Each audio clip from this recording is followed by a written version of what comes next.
پاک فوج بڑھ رہی تھی شان حیدر کی طرح، پاک فوج بڑھ رہی تھی شان حیدر کی طرح، ٹینک ہوا میں اڑ رہے تھے باب خیبر کی طرح۔ نعرہ حیدری حیدری حیدری، نعرہ تکبیر نعرہ تکبیر نعرہ تکبیر، نعرہ رسالت نعرہ رسالت، نعرہ حیدری۔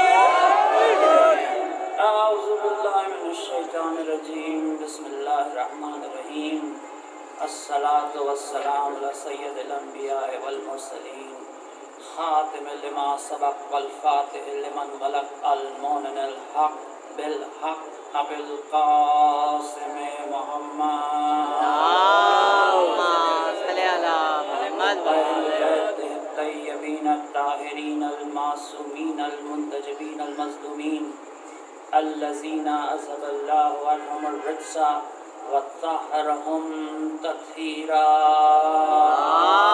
اللہم صلی علی محمد وآل محمد۔ لعنت اللہ علی اعدائہم وغاصب حقوقہم ومنکر فضائلہم ومصائبہم وولایتہم وحرمتہم اجمعین، اما بعد، قال سبحانہ تعالی فی کتابہ الحکیم، بسم اللہ الرحمن الرحیم۔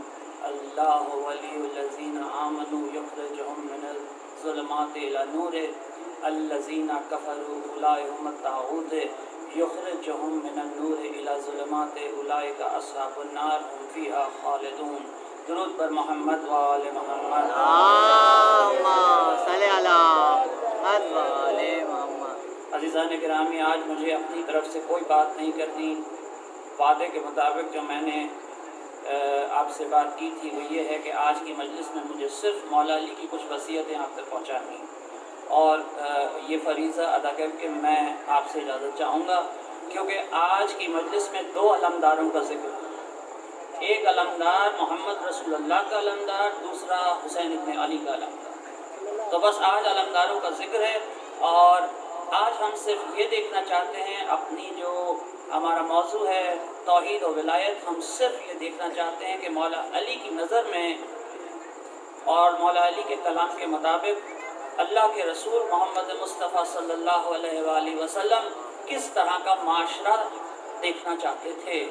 لیکن اس سے پہلے کہ ہم اس وصیت کو دیکھیں، ایک اور وصیت کی طرف میں جانا چاہتا ہوں، اور یہ وہ وصیت ہے جو مولا نے اپنے بڑے بیٹے امام حسن علیہ السلام کو کی، اور اس کی پہلی دو لائنوں کا سہارا لے کے پھر میں اس وصیت کی طرف جاؤں گا، اس خط کی طرف جاؤں گا جو مولا نے اپنے صحابی حضرت مالک اشتر کو لکھا تھا۔ لیکن پہلے میں اس وصیت کی طرف جاؤں گا تاکہ کچھ آپ محسوس کریں، کچھ بات محسوس کریں۔ مولا اپنی وصیت میں جو امام حسن کو کی ہے اس میں فرماتے ہیں، بیٹا میں وصیت کرتا ہوں کہ نماز کا خیال رکھنا، میں وصیت کرتا ہوں کہ روزے کا خیال رکھنا، میں وصیت کرتا ہوں کہ خانہ کعبہ کا خیال رکھنا۔ میں کیا وصیت کرتا ہوں؟ میں وصیت کرتا ہوں نماز کا خیال رکھنا، میں وصیت کرتا ہوں روزے کا خیال رکھنا، میں وصیت کرتا ہوں قرآن کا خیال رکھنا۔ دیکھو کہیں ایسا نہ ہو کہ دنیا قرآن کو اٹھا لے اور تم اسے چھوڑ دو۔ قرآن کا خیال رکھنا، کعبے کا خیال رکھنا۔ عزیزان گرامی، دنیا میں پچھلے 1400 سال تو ہو گئے نا اسلام کو آئے ہوئے، 1400 سال ہو گئے، 1400 اس سال 1442 سال ہو گئے ہجرت کو، 1400 سال ہو گئے، اور ان 1400 سالوں میں کتنے بادشاہ آئے جنہوں نے اسلام کے نام پر حکومتیں بنائیں، کتنے بادشاہ آئے جنہوں نے اسلام کے نام پہ حکومتیں کی، مگر آپ مجھے کوئی ایک بادشاہ دکھائیں جس نے اپنے بیٹے کو وصیت میں یہ کہا ہو کہ بیٹا نماز کا خیال رکھنا۔ علی کے علاوہ کوئی بادشاہ ایسا نہیں، علی کے علاوہ کوئی بادشاہ ایسا نہیں جس نے اپنی اولاد سے یہ وصیت کی ہو کہ نماز کا خیال رکھنا، روزے کا خیال رکھنا، حج کا خیال رکھنا، قرآن کا خیال رکھنا، کیوں ایسا کیوں ہے کہ سوائے علی کے کسی نے یہ وصیت نہیں کی؟ اس کی وجہ ہے، اگر آپ وصیت کے قانون کو سمجھ جائیں تو آپ سمجھ جائیں گے کہ علی نے وصیت کیوں کی۔ وصیت انسان صرف اس چیز کے بارے میں کر سکتا ہے جو اس کی ذاتی ملکیت ہو۔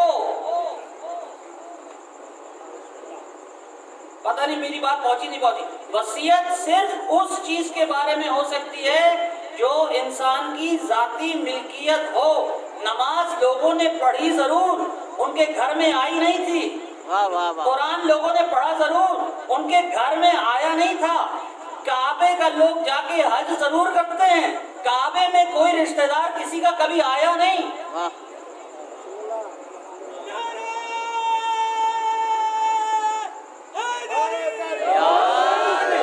صرف یہ گھرانہ وہ گھرانہ ہے جس کے گھر میں اسلام آیا۔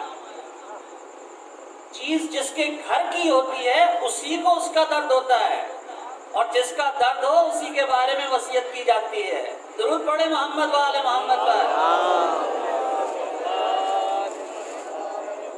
مالک اشتر کو مولا علی نے جب مصر کا گورنر بنایا تو گورنر بنا کے بھیجنے سے پہلے انہوں نے حضرت مالک اشتر کو ایک خط لکھا، اور یہ خط کہنا غلط ہوگا، یہ ایک کتابچہ ہے، یہ 40 صفحات پر مبنی خط ہے۔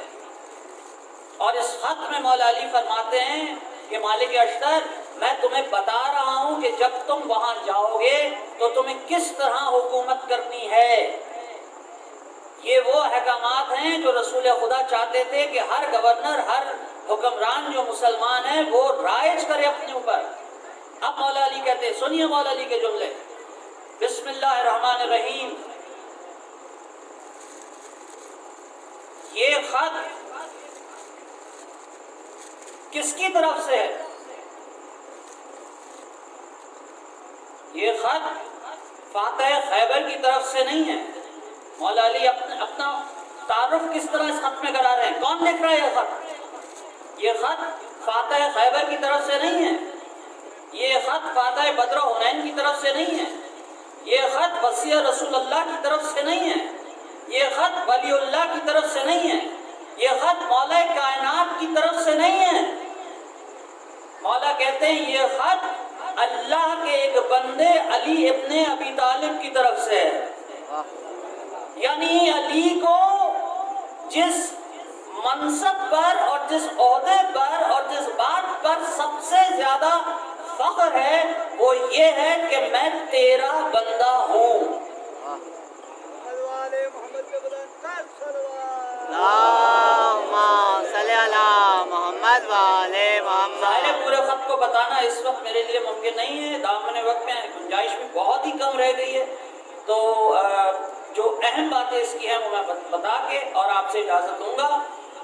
یہ خط اللہ کے ایک بندے علی ابن ابی طالب کی طرف سے مالک اشتر کو ہے، اور مالک اشتر میں تجھے یہ خط اس لیے لکھ رہا ہوں کیونکہ تو نے زندگی بھر میرا اسی طرح ساتھ دیا جیسے میں نے زندگی بھر اللہ کے رسول محمد مصطفیٰ صلی اللہ علیہ وآلہ وسلم کا ساتھ دیا تھا۔ درود پڑھیے محمد وآل محمد پر۔ صلی علی محمد وعلی۔ ہدایت بھی ہر کسی کو نہیں کی جاتی۔ مولا کا ایک گورنر بصرے کا ایک محفل میں چلا گیا، ایک ضیافت میں چلا گیا جہاں پر اس کو ایک اچھا پرتکلف کھانا کھلایا گیا۔ یہ خبر مولا علی تک پہنچی کہ ان کا گورنر جو ہے وہ وہاں گیا ہے اور اس نے جا کے کھانا کھایا ہے۔ مولا نے فوراً اس کو خط لکھا، اس میں کوئی یہ لمبا چوڑا خط نہیں تھا، اس میں مولا علی نے اس سے صرف ایک بات پوچھی کہ تو مجھے ایک بات بتا، تو اس محفل میں کیوں گیا تھا؟ کیا تو یہ سوچ کے گیا تھا کہ آج بصرے میں کوئی بھوکا نہیں سوئے گا؟ کیا تجھے یقین تھا کہ آج بصرے میں کوئی بھوکا نہیں سوئے گا جو تو آج اتنی بڑی ضیافت میں چلا گیا؟ یا تو اسلام نافذ کرنے میں میری مدد کر یا پھر تو اپنے گھر جا۔ آپ ہیں میرے ساتھ؟ تو یہ ہدایت نہیں ہے، یہ ایک تنبیہ کی ہے، لیکن ہدایت اس کو کی جاتی ہے جو ہدایت لینے کے قابل ہو۔ اب دیکھیے کیا ہدایت کر رہے ہیں۔ پہلی بات، مالک میں تمہیں مصر کا گورنر بنا کر بھیج رہا ہوں، میں تمہیں مصر کا گورنر بنا کے بھیج رہا ہوں۔ سب سے پہلی بات میں تم سے کیا چاہتا ہوں؟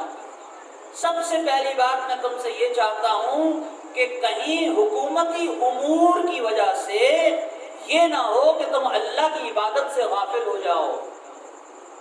کل تمہیں یہ بہانہ نہ ملے کہ میرے پاس کام بہت تھا، میں نماز نہ پڑھ سکا۔ نہیں، سب سے پہلا حکم جو مولا علی نے دیا وہ یہ ہے کہ مالک کسی حال میں بھی تمہیں اللہ کی عبادت سے غافل نہیں ہونا، میرا گورنر اللہ کی عبادت سے غافل نہیں ہوگا۔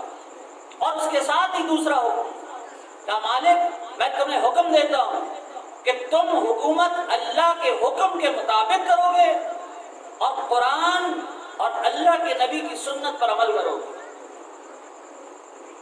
آپ میرے ساتھ ہیں، یہ مولا کا خط ہے، میں ایز اٹ از آپ کو پہنچا رہا ہوں، اس میں میرا کوئی لفظ شامل نہیں ہوگا، آج کی تقریر میں میرا کوئی لفظ شامل نہیں ہے، اس لیے آپ کو چپ رہ کے سننا ہے، چپ رہ کے سنیں، داد دے کے سننا ہے، داد دے کے سنیں۔ مجھے داد کی ضرورت آج ہے ہی نہیں کیونکہ یہ الفاظ میرے ہیں ہی نہیں۔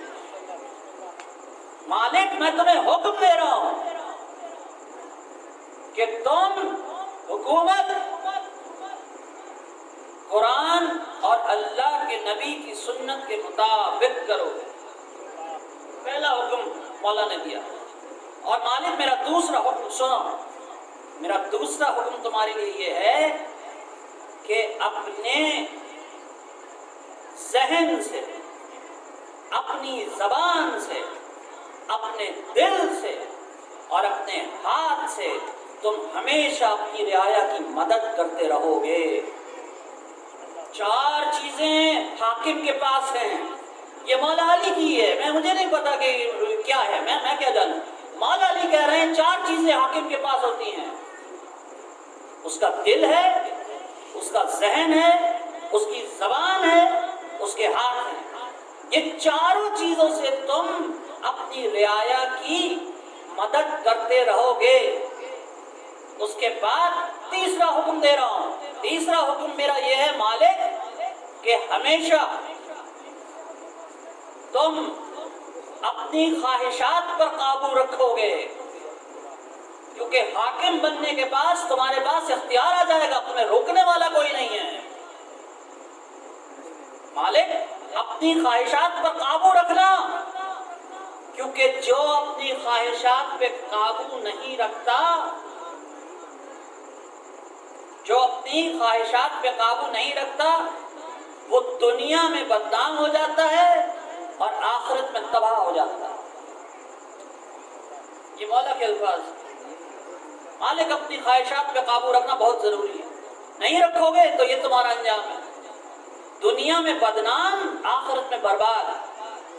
اور سنو مالک، اب خط آگے چل رہا ہے، سنو مالک، جس ملک میں تمہیں بھیج رہا ہوں، اچھا مصر کی بات ہے لیکن جو بات یہ حالات دنیا کے ہر ملک ہی ہوتے ہیں، جس ملک میں تمہیں بھیج رہا ہوں اس ملک کے اندر مختلف قسم کی حکومتیں آئیں اور گئیں، کچھ ظالم آئے، کچھ عادل آئے۔ مالک ایک بات یاد رکھنا، جب تم حاکم بن جاؤ گے تو لوگ تمہیں اسی طرح دیکھیں گے جیسے تم جانے والی حکومتوں کو دیکھتے تھے۔ تنقید کے لیے تیار رہنا، تنقید کے لیے تیار رہنا۔ اور سنو، کبھی اپنے پر تنقید کرنے والے کو سزا دینے میں جلدی مت کرنا، اور کبھی کسی کو سزا دینے میں جلدی مت کرنا، کیونکہ تمہارا اللہ تمہیں سزا دینے میں کبھی جلدی نہیں کرتا۔ درود پڑھیے محمد وآل محمد پر۔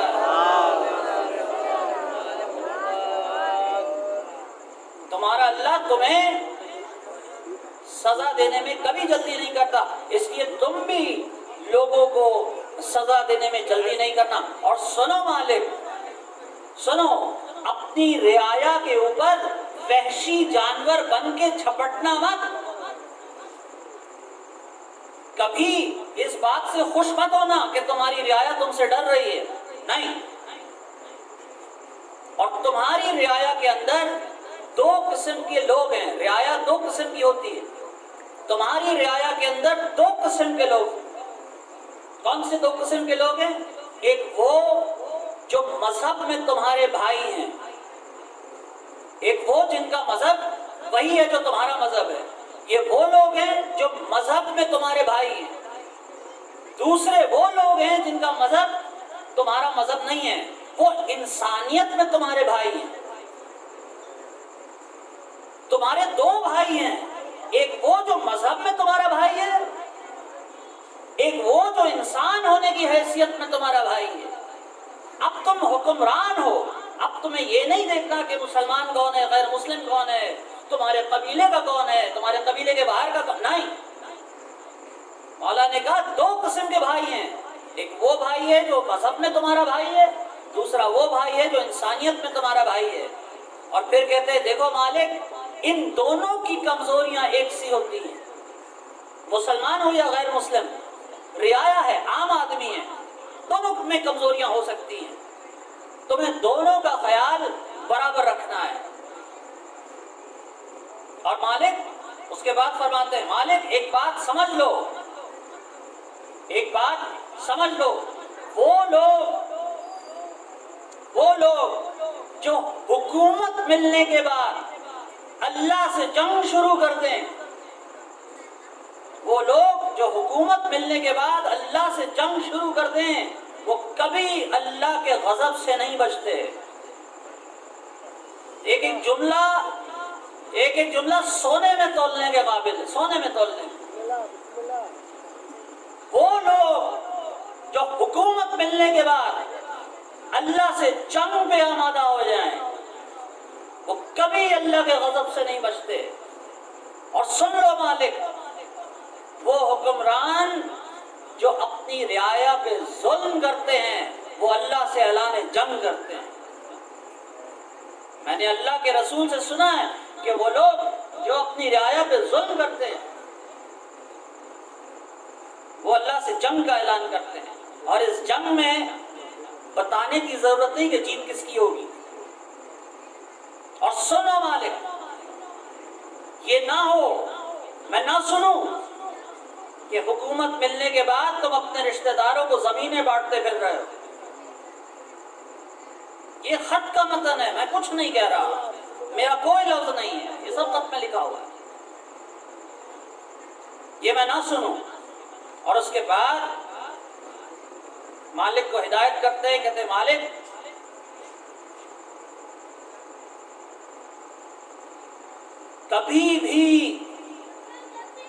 کبھی بھی کچھ بڑے لوگوں کو خوش کرنے کے لیے، یہ خط کا متن ہے، میں کچھ نہیں کہہ رہا، کبھی بھی کچھ بڑے لوگوں کو خوش کرنے کے لیے غریب لوگوں کی اکثریت پہ ظلم نہ کرنا۔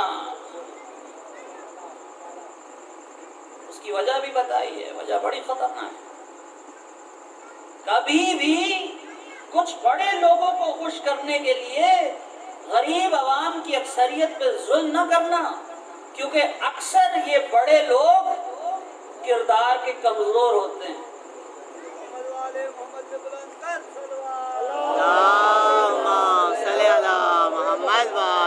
اکثر یہ بڑے لوگ کردار کے کمزور ہوتے ہیں، اور جب تمہیں ان کی ضرورت پڑے گی یہ سب سے پہلے تمہیں چھوڑ کے چلے جائیں گے۔ اور سنو مالک، 4 قسم کے لوگوں کو اپنے پاس بھی نہ آنے دینا، یہ حکمران کے لیے حکم ہے مولا علی کا۔ جو علی کی طرح حکومت کرنا چاہے، علی حکم دے رہے ہیں 4 قسم کے لوگوں کو اپنے پاس بھی نہ آنے دینا۔ کون سے 4؟ پہلا وہ جو دوسرے کے عیب کھول کھول کے تمہیں بتائے، جس کا کوئی کام نہیں ہے۔ اچھا، یہ صرف ملک کے حکمران کی بات نہیں ہے، آپ آفسوں میں بھی دیکھیے، آپ آفسوں میں بھی دیکھیے، آپ گھروں میں بھی دیکھیے کہ آفس میں جو مینیجر لوگ ہوتے ہیں، ان کے پاس ان کے چمچے کتنے لوگوں کی برائیاں لے لے کے آتے ہیں۔ خبردار ایسے لوگ اپنے سے دور رکھنا جو دوسروں کی برائیاں لے لے کے تمہارے پاس آئیں، بچنا ہے ایسے لوگوں سے۔ یہ پہلے قسم ہے جن کو دور رکھنے کا حکم ہے۔ اور سنو مالک، ایک اور قسم کا آدمی ہے، اس کو بھی دور رکھنا۔ وہ کون ہے؟ وہ بزدل آدمی ہے۔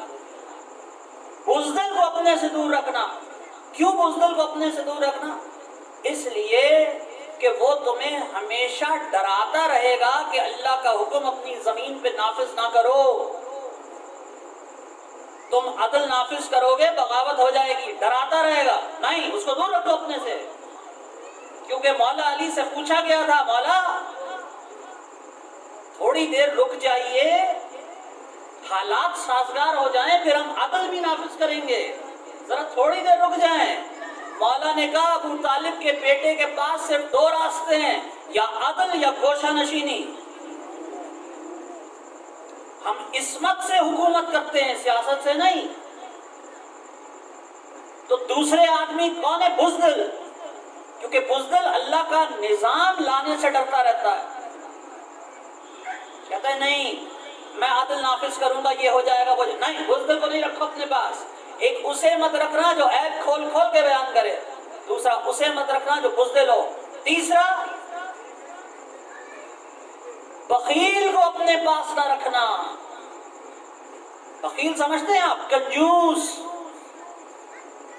کبھی کنجوس کو اپنے پاس نہیں رکھنا. کیوں؟ وجہ بھی بتاتے جا رہے ہیں. کیوں؟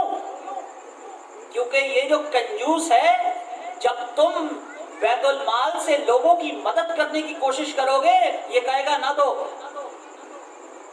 یہ تمہیں غریب کی مدد کرنے سے روکتا رہے گا کنجوس. اسے اپنے سے دور رکھو. اور آخری تو بہت ہی خطرناک ہے، کہا حریص کو اپنے سے دور رکھنا. حریص کون ہے؟ لالچی. وہ غریب تک جانے نہیں دے گا، یہ غریب کا خون چوس چوس کے اپنی جیب بھرتا رہے گا.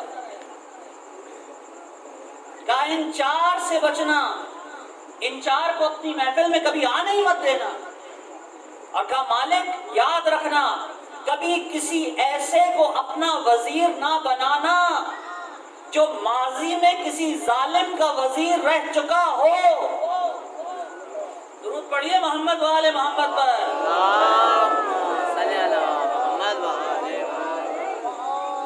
میرا کام تو مولا نے آج بہت آسان کر دیا، مجھے تو کچھ نہیں کہنا، میں تو بول ہی نہیں رہا. اور ذاکر اہل بیت کا کام بھی ہے کہ وہ چپ ہی رہے. ہم نہیں بولتے، ہم صرف قول آگے پہنچا رہے ہیں، ختم. ہماری نوکری بس اتنی ہے. مالک کبھی اس کو وزیر نہ بنانا جو ماضی میں کسی ظالم کا وزیر رہ چکا ہو. اور مالک سنو، معاشرے میں کچھ ایسے لوگ موجود ہیں جن کے پاس وسائل نہیں ہیں. کچھ ایسے لوگ موجود ہیں جن کے پاس وسائل نہیں ہیں. کچھ ایسے لوگ موجود ہیں جن کے پاس سرمایہ نہیں ہے. تو تم ایک کام کرو، تمہارا کام یہ ہونا چاہیے کہ تم بیت المال سے کچھ رقم، اب یہاں پہ دو لفظ استعمال کی، کچھ رقم ان لوگوں کے لیے مقرر کر دو. تم کچھ رقم ان کے لیے مقرر کر دو جو خود بخود ان کے گھر پہنچتی رہے. مگر مالک یہ بھی کافی نہیں ہے کہ تم رقم پہنچاتے رہو، ان کے لیے کچھ اناج بھی مقرر کرو جو خود بخود ان کے گھر پہنچتا رہے. یہ علی کا نظام ہے، یہ علوی نظام حکومت ہے، یہ محمدی نظام حکومت ہے. اور اس کے بعد کہتے ہیں مالک سنو، دو طبقے ایسے ہیں جو اپنی مصیبتیں تم سے بیان نہیں کر سکتے. تمہارے ملک میں دو قسم کے لوگ ایسے ہیں جو اپنی مصیبتیں تم سے بیان نہیں کر سکیں گے. کون سے دو طبقے ہیں؟ ایک یتیم اور ایک مفلوج، جو بیماری کی وجہ سے مفلوج ہو گیا. کہ یہ دو لوگ ایسے ہیں جو تم تک نہیں پہنچ سکیں گے. تمہاری ذمہ داری ہے تم ان تک پہنچو، ان کی مصیبتیں پتہ کرو اور انہیں حل کرو.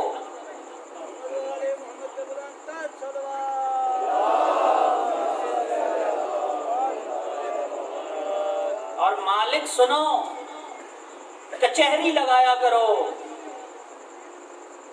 تم لوگوں میں گھل مل جاؤ، شہر میں گھومو، کچہری لگاؤ، اس میں عام آدمیوں کو بلاؤ اور سنو مالک، اب دیکھیں کتنا اہتمام ہے کہ عام آدمیوں کو بلاؤ.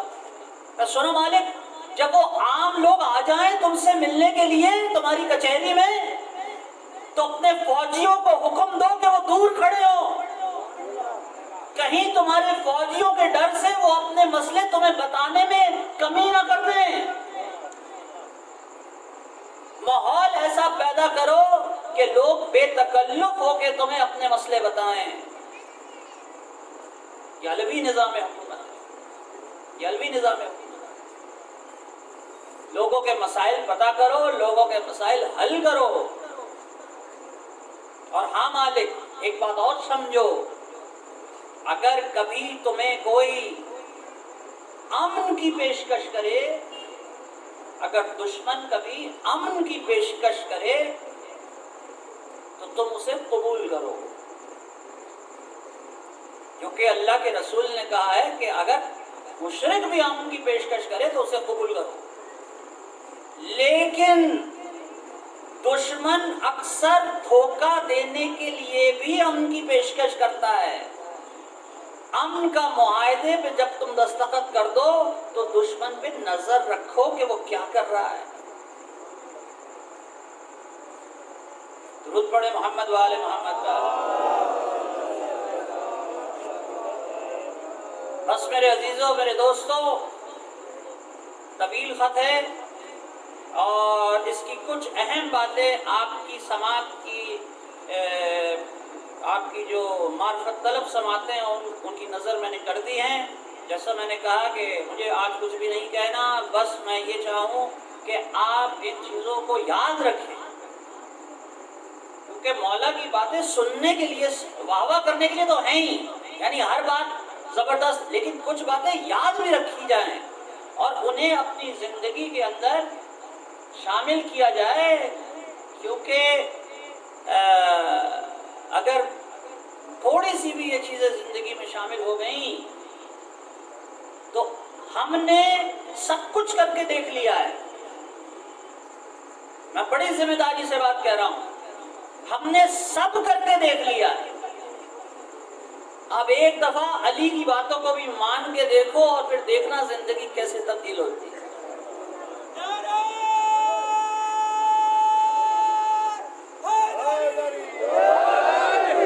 بس میرے عزیزوں، میرے دوستوں،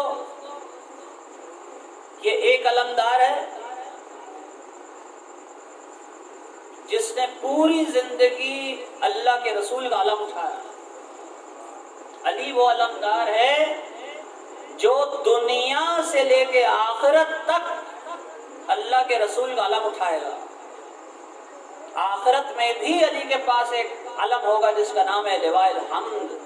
وہ رسول خدا کا علم ہے، قیامت کے دن اٹھے گا اور مولا علی اس کو اٹھائے ہوئے ہوں گے. یعنی کہ دنیا سے لے کے آخرت تک محمد کا جو علمدار ہے اس کا نام ہے علی. لیکن جب بھی ہم علمدار کا لفظ استعمال کرتے ہیں تو علی ذہن میں نہیں آتے، علی ذہن میں نہیں آتے. ہمارے ذہن میں ایک ایسا علمدار آتا ہے جس نے بس کچھ گھنٹوں کے لیے علم اٹھایا، اور ہمارے ذہن میں وہ علمدار آتا ہے کہ جو اپنے مولا سے اجازت مانگتا رہا کہ مولا مجھے اجازت دیجئے کہ میں دنیا کو یہ دکھاؤں کہ میں علی کا بیٹا ہوں، میں فاتح خیبر کا بیٹا ہوں. لیکن مولا نے اجازت نہیں دی. قیامت کا دن ہوگا، انبیاء ہوں گے، فرشتے ہوں گے، اولیاء ہوں گے، اوصیاء ہوں گے، اور امام موجود ہوں گے، 11 امام. اور ایسے میں صدا دی جائے گی کہ اپنی نظروں کو نیچے کرو، بنت رسول کی سواری آ رہی ہے.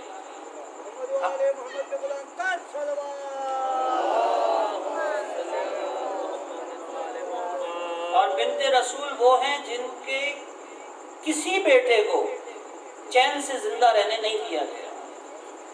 امام جعفر صادق سے ایک شخص ملنے کے لیے گیا عید کے دن ملنے کے لیے گیا. اس نے کہا کہ میں نے سوچا کہ جا کے عید کی مبارکباد دے آؤں. جب وہ گھر پہ گیا اور امام سے ملاقات ہوئی تو دیکھا کہ امام نے کالے کپڑے پہنے ہوئے ہیں.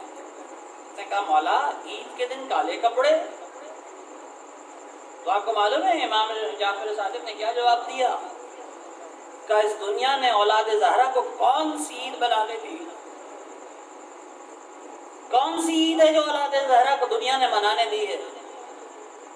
تو قیامت کے دن جب یہ 11 امام موجود ہوں گے، کھڑے ہوں گے، تو اس وقت بی بی سیدہ تشریف لائیں گی اور انتہائی جلال کے عالم میں ہوں گی، اتنے جلال کے عالم میں ہوں گی کہ 11 امام آگے بڑھ کے بات نہیں کر سکیں گے، اتنا جلال ہوگا. تو اس جلال کے عالم میں رسول خدا آگے بڑھیں گے، رسول خدا کو دیکھ کر بی بی سر جھکا کے تسلیمات بجا لائیں گے، اور رسول آگے بڑھ کے کہیں گے فاطمہ اتنا غصہ؟ آج غصے کا دن نہیں ہے، آج جلال کا دل نہیں ہے. دیکھو پوری امت شفاعت کا انتظار کر رہی ہے، تم امت کی شفاعت کے لیے کچھ لائی ہو؟ تو بی بی کہیں گی میں کیا لاؤں، میں تو بس اپنے بیٹے عباس کے 2 ہاتھ لائی ہوں. میں کیا لاؤں، میں تو اپنے بیٹے عباس کے 2 ہاتھ لائی ہوں. بس مولا نے آ کے اپنے غریب امام سے کہا، اور غریب یہ جو آپ پڑھتے ہیں نا غریب حسین، آپ کو معلوم ہے یہ امام حسین کو غریب سب سے پہلے کس نے کہا؟ امام حسین کو غریب سب سے پہلے امام حسین نے خود ہی کہا، اپنے آپ کو خود کہا ہے. کس موقع پر کہا؟ جب حضرت قاسم نے امام حسین کو آواز دی ہے السلام علیکہ یا ابا عبداللہ، اور امام حضرت قاسم کا لاشا اٹھانے کے لیے گئے ہیں تو ان کی جب نظر پڑی تو وہ لاشے کو ڈھونڈ رہے تھے، ہاتھ کہیں اور تھے، پیر کہیں اور تھے، پنڈلیاں کہیں اور تھی، سر کہیں اور تھا. ایسے میں امام حسین نے اپنی چادر کو زمین پہ بچھایا اور اب سوچ رہے ہیں کہ کس طرح سے لاشے کو اٹھائیں. بس امام حسین زمین پہ بیٹھ گئے اور زمین پہ بیٹھ کے کہتے ہیں یا اللہ تو گواہ رہنا آج حسین غریب ہو گیا. یہ وہ موقع ہے جس پر امام حسین نے اپنے آپ کو خود کہا ہے غریب. میر انیس کہتے ہیں کہ جب امام تنہا ہوئے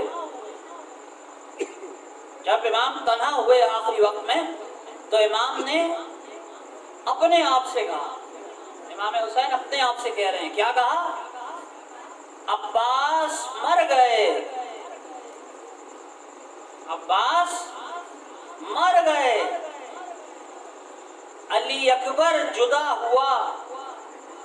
عباس مر گئے، علی اکبر جدا ہوا، ہم سے کسی نے یہ بھی نہ پوچھا کہ کیا ہوا، ہم سے کسی نے یہ بھی نہ پوچھا کہ کیا ہوا. بس اسی اسنا میں مولا عباس آتے ہیں اور آ کے امام حسین سے کہتے ہیں مولا اب تو بچوں کی شہادت شروع ہو گئی ہے، آخر عباس کی غیرت کا امتحان کب تک لیا جائے گا؟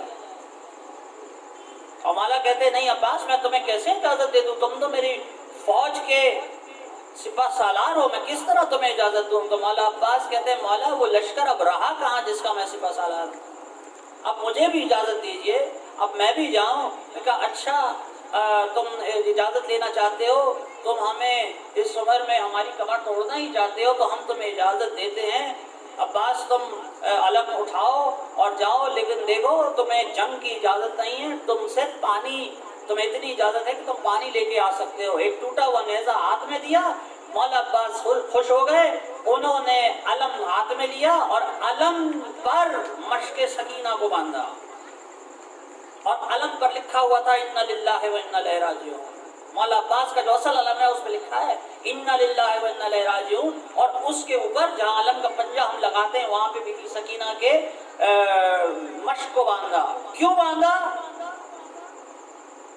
عمر سعد کے لشکر کو دکھا دیا کہ میں اپنی خواہش اپنے دل میں چھپا کے نہیں جا رہا ہوں، میں دریا پہ پانی لینے جا رہا ہوں، اگر تمہاری فوج میں ہمت ہو تو مجھے روک کے دکھائے. یہ عباس کا اعلان ہے. علم پر مشق باندھی. اب مولا کہتے ہیں حضرت علی اکبر سے بیٹا تم ذرا علم پہ نظر رکھنا اور ہمیں بتاتے رہنا کہ علم کس طرف جا رہا ہے. اب مولا علی اکبر بتا رہے ہیں، کہہ رہے ہیں بابا علم بڑی تیزی سے آگے بڑھ رہا ہے، علم بڑی تیزی سے آگے بڑھ رہا ہے۔ مولا خوش ہو رہے ہیں، مولا کا چہرہ جو ہے، اچھا اب آپ یہ چیز ذہن میں رکھیے کہ علم پر مولا علی اکبر کی نظر ہے، اور امام حسین کا جو چہرہ ہے وہ حضرت علی اکبر کی طرف ہے، اور امام حسین کے چہرے پر بی بی زینب کی نظر ہے۔ یہ آپ نے ذہن میں بات رکھنی ہے۔ اب علم جب آگے بڑھ رہا ہے، امام خوش ہو رہے ہیں، امام خوش ہو رہے ہیں، بی بی زینب بھی خوش ہو رہی ہیں، بیویاں بھی خوش ہو رہی ہیں کہ علم آگے بڑھ رہا ہے۔ کچھ دیر کے بعد مولا علی اکبر نے کہا بابا علم جو ہے وہ نشیب کی طرف جھک رہا ہے، اس کا مطلب یہ ہے کہ مولا نے دریا پر قبضہ کر لیا ہے، دریا عباس کے قبضے میں۔ امام حسین اور خوش ہوئے، امام حسین اور خوش ہوئے، بی بی زینب اور خوش ہوئی، بیویاں اور خوش ہوئی، اور سب سے زیادہ تو بچے خوش ہوئے، بچے بڑے خوش ہوئے۔ بچے مشک لے کر اپنے اپنے خیموں کے دروازوں پر آ گئے، انتظار میں کہ بس اب پانی آنے والا ہے، عباس پانی لے کے آتے ہوں گے۔ اب علم مڑا اور واپس خیمگاہ کی طرف چلنا شروع ہوا۔ مولا علی اکبر نے کہا بابا علم جو ہے وہ خیمگاہ کی طرف آ رہا ہے۔ مولا اور خوش ہوئے، ایک دم سے علم جھکا، ایک دم سے علم جھکا۔ مولا علی اکبر نے کہا اللہ خیر کرے، علم جھک گیا ہے۔ مولا حسین کا چہرہ اتر گیا، مولا حسین پریشان ہو گئے، بیویاں پریشان ہو گئی، بچے رونے لگے۔ ایک دم سے علم دوبارہ کھڑا ہوا، علم دوبارہ کھڑا ہوا۔ آپ کو معلوم ہے نا علم پہلے کیوں جھکا تھا؟ علم اس لیے جھکا تھا کہ ایک شقی نے ایک ہاتھ قلم کر دیا تھا، ایک ہاتھ قلم ہو گیا تو علم جھکا، مگر علم پھر کھڑا ہوا اور اب علم آگے بڑھ رہا ہے۔ اب دوبارہ مولا علی اکبر کہہ رہے ہیں علم آگے بڑھ رہا ہے، مولا حسین خوش ہو رہے ہیں، بیویاں بھی خوش ہو رہی ہیں کہ علم اب آگے بڑھ رہا ہے۔ اتنے میں علم پھر جھکا، جھکنے کے بعد پھر کچھ دیر کے لیے اٹھا، اور اب اٹھنے کے بعد جو گرا تو اب نہیں اٹھا، اب نہیں اٹھا۔ اتنے میں آواز آئی السلام علیکہ یا ابا عبداللہ۔ امام حسین آگے بڑھے، مولا کی لاشے تک گئے، اور مولا کے لاشے پر جب گئے تو جا کر جہاں باتیں ہوئی وہاں ایک بات یہ بھی ہوئی کہ مولا نے وصیت کی مولا میرے لاشے کو خیموں میں لے کے مت جائیے گا، میرے لاشے کو خیموں میں لے کے مت جائیے گا۔ تو امام نے لاشے کو وہی نہر پہ رکھا اور علم کو لے کر آئے، اور علم کو جب لے کے آتے ہیں تو بیویاں تڑپ کر روئیں، زینب لپٹ کے روئی عباس کے علم سے، بیویاں روئیں عباس کے علم سے۔ عزیزوں آپ کو ایک بات میں عرض کروں کہ مدینے کے اندر یہ بات مشہور تھی کہ جب بھی عید کا دن آتا تھا بی بی زینب عید اپنے گھر میں نہیں مناتی تھی، بی بی زینب عید کرنے بی بی ام البنین کے گھر جاتی تھی، اور اولاد علی ساری ام البنین کے گھر پہ، بی بی ام البنین کے گھر پہ اکٹھے ہوتے تھے، اور جب بی بی کا ناکہ وہاں پہ پہنچتا تھا تو ایک طرف سے ایک بھائی پکڑتا تھا، دوسری طرف سے دوسرا بھائی پکڑتا تھا، اونٹ کو بڑی عزت سے احترام کے ساتھ بٹھایا جاتا تھا، اور بیوی کو بڑی عزت سے اتارا جاتا تھا، بڑے احترام سے اتارا جاتا تھا، اور جب بیوی کو اتارا جاتا تھا تو سب سے پہلے مولا عباس انہیں پانی کا جام پیش کیا کرتے تھے۔ اور عید کا دن بیوی اس طرح گزارتی تھی کہ وہاں بیٹھی رہتی تھی گھر پہ اور اپنے بھائیوں کو دیکھتی رہتی تھی، اور مدینے کی عورتیں کہتی تھی کہ عید تو زینب مناتی ہیں، جس بہن کے 18 بھائی ہوں وہ بہن اپنے بھائیوں کو دیکھتی رہتی ہے اور اس کی عید ہوتی رہتی ہے۔ کربلا کے بعد جب پہلی عید آتی ہے تو بیوی اسی طرح سے بیوی ام البنین کے گھر جاتی ہیں، اور گھر جا کے ان کی نظر ایک ویران صحن پر پڑتی ہے۔ یہ کربلا کے بعد کی عید ہے دوستو، اس میں کوئی بھائی اب موجود نہیں ہے، زینب کا کوئی بھائی موجود نہیں ہے۔ تو بیوی خود کہتی ہیں عباس بہن آئی ہے، عبداللہ بہن آئی ہے، کوئی تو میرا بھائی لبیک کہے، تمہاری بہن آئی ہے، آج کوئی مجھے لینے کے لیے نہیں آ رہا۔ کہ اتنی دیر میں گھر کا دروازہ کھلتا ہے اور ایک بچہ جس کا نام فضل ابن عباس ہے، حضرت عباس کا بیٹا 7 سال کا فضل، وہ ہاتھ میں مشکیزہ لے کے نکلتا ہے اور کہتا ہے بی بی بھائی تو آپ کا کوئی نہیں ہے، میں آپ کے لیے پانی لے کے آیا ہوں۔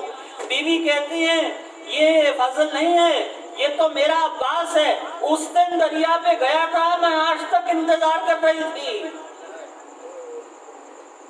الا لعنت اللہ علی قوم الظالمین، الا لعنت اللہ علی قوم الظالمین۔ ماتم حسین۔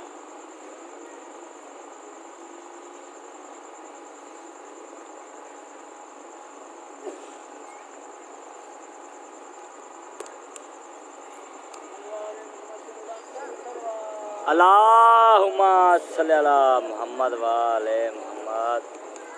اور محمد وآل محمد باوضع بلندر صلوات۔ اب میں گزارش کرتا ہوں ذاکر اہل بیت جناب کیسر عباس سے کہ وہ چند منٹ کی نوکری مولا کی بارگاہ میں پیش کریں۔ پر محمد وآل محمد باوضع بلندر صلوات۔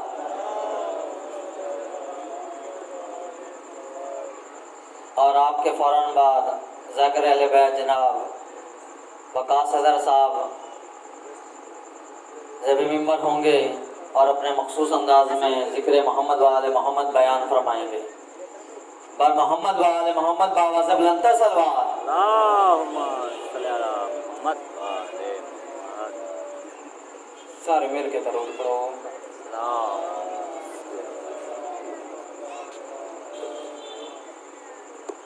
دعا امام زمان۔